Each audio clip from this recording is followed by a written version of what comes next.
Antonio Rodiles, opposition leader from Cuba.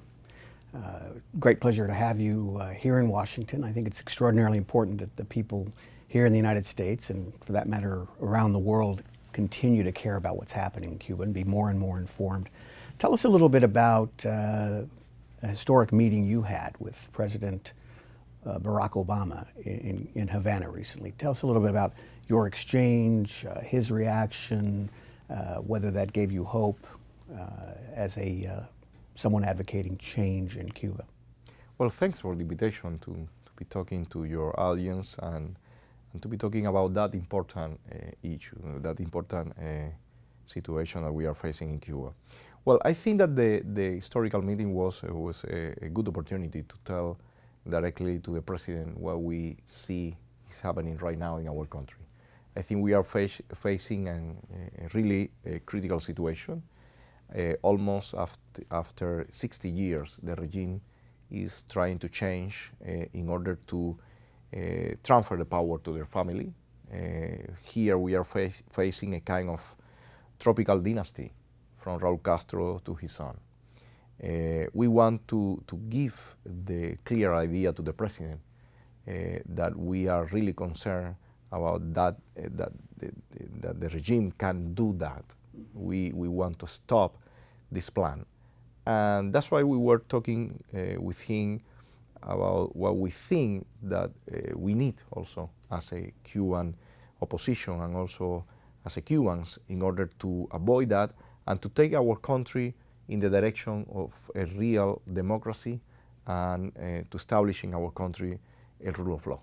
Now, before you tell us what his reaction was, I think this is extraordinarily important.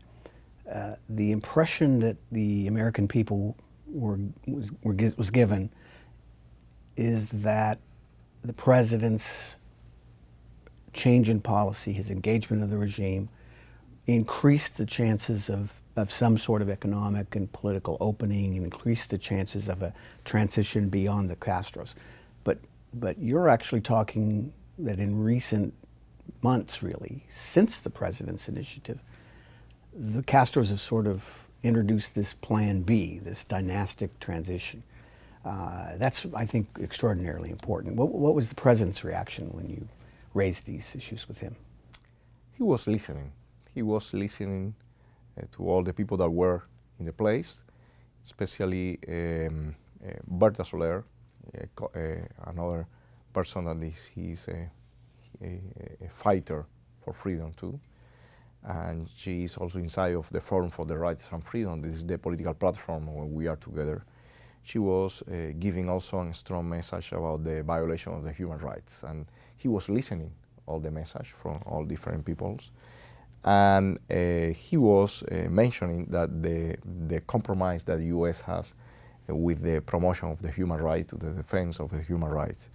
But we insist that we need more support to face the reality that the government is to face the way that the government is behaving in Cuba. They are completely focused to finish with the opposition movement. They are completely focused in the plan of the dynasty transfer of power, and we are in total compromise to stop that. I think he understood, but for sure they already have one agenda, and I think that it is important to read for the reality what is happening, and then from that to change it if it's the necessity.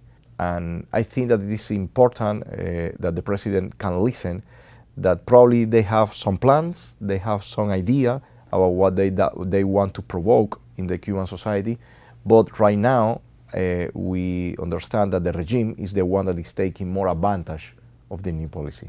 We need a change in that. We need that the real benefits from this new policy be the Cuban people.